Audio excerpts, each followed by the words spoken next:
So starting with the next chapter, chapter number 5, human capital formation, which is the next chapter in the unit, current challenges faced by the Indian economy. This chapter is somehow different from the other chapters as this shows about the human resources. The human resources are vital from the point of view of economic development. In the modern world, all the planners believe that the building of a strong nation depends upon the development of people and the organization of the human activity. Means the most important part for the development of a nation is its human. If the humans means the human resource is educated, healthy, expertise, then it can do many innovations, inventions. It can lead the country to the path of the development. Okay. So just mark this definition in the words of Professor Hippie. A nation's true wealth is neither in its land and water, nor in its forests and mines, nor in its flock and herds, nor in dollars, but in its wealthy and happy men, women and children. Okay. So the true wealth of the nation lies only in the wealthy and happy men, women and children, neither in the land, water, neither in the forest, mines. Means everything is useless, still the people are not happy in any nation. Okay. Now the next one, here we are starting the concept. First is the physical capital, other is the human capital. Physical capital means it includes all those inputs which are required for further production, like plant and machinery, factory building, raw material, etc. Physical capital means which is tangible, which can be seen, and all the machinery, etc., the factory building which help to convert input into the output is known as the physical capital. Now come to the next page, 5.2. Its accumulation is quite important for economic growth of a country. Without its accumulation, the growth cannot be done, because apart from the human capital, physical capital is also required for the development of a country. Okay. Second is human capital. Human capital refers to the stock of skill, ability, expertise, education and knowledge embodied in the people. Means the skills, the ability, the expertism, the education and knowledge which is being embodied in the people, which is being induced in the people, is in the educated people, is known as a human capital. Only the humans can't be considered as capital unless and until they are able to produce something. They are educated, they are healthy, they are able, they are skilled person. Okay, and the human capital make effective use of the physical capital because they know better how to use the physical resources. They can take the more output from the physical capital.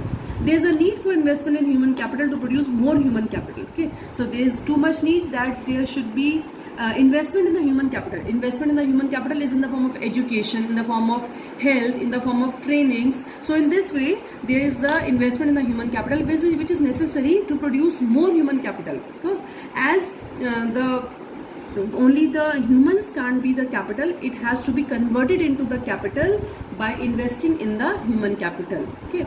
Societies need sufficient human capital in the form of competent people who have themselves been educated and trained as professors and other professionals. Okay. So society need these kind of educated and trained professors who will convert other humans into a capital. Okay. So after this you have to learn this the difference of the physical capital and the human capital. Now come to the next topic, page number 5.3, meaning of the human capital formation. So human capital formation refers to development of abilities and skills among the population of a country. Means to develop the abilities and the skills among the population, to have the more skillful person, is known as the process of human capital formation. Human capital formation doesn't come in one day. It is a process that has to be taken when a child is very small. Okay, when a child takes birth, he is being given vaccination, he is being given education, and when he is 3 years old, from that time he is being given education so that he can convert into a capital. And the process of converting humans into capital is known as the process of human capital formation. It is a long process from the birth till a child becomes an expert person, an individual becomes an expert person.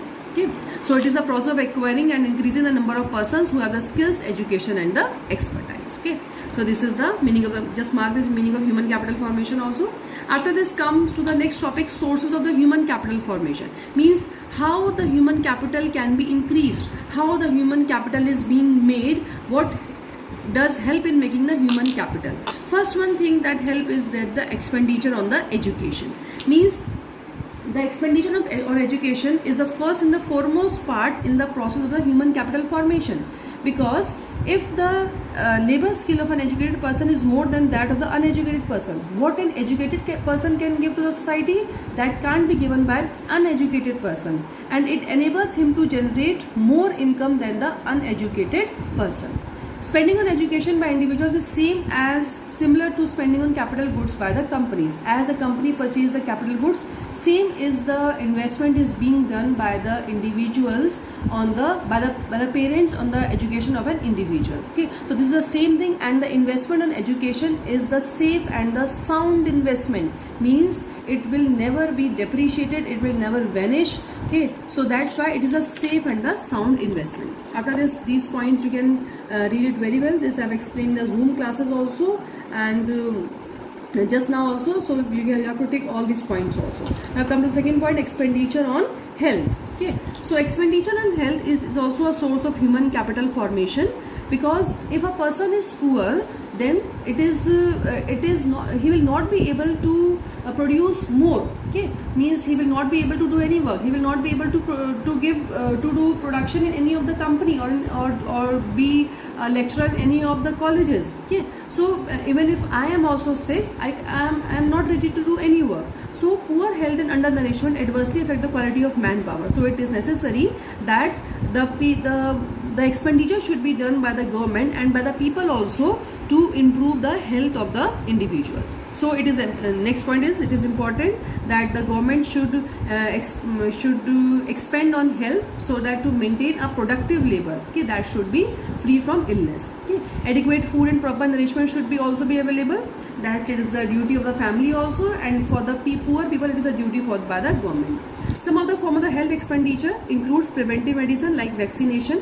Second is a curative medicine, means when someone is ill, he should be given the medical treatment. Next is a social medicine, means spread of health literacy. The people should be aware that their surroundings should be clean. They should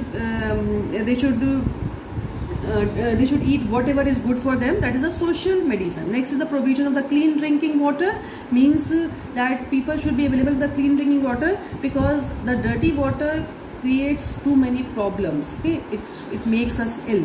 And the good sanitation facilities, disposition of the sanitary waste is also necessary. So this is important as the expenditure on the health.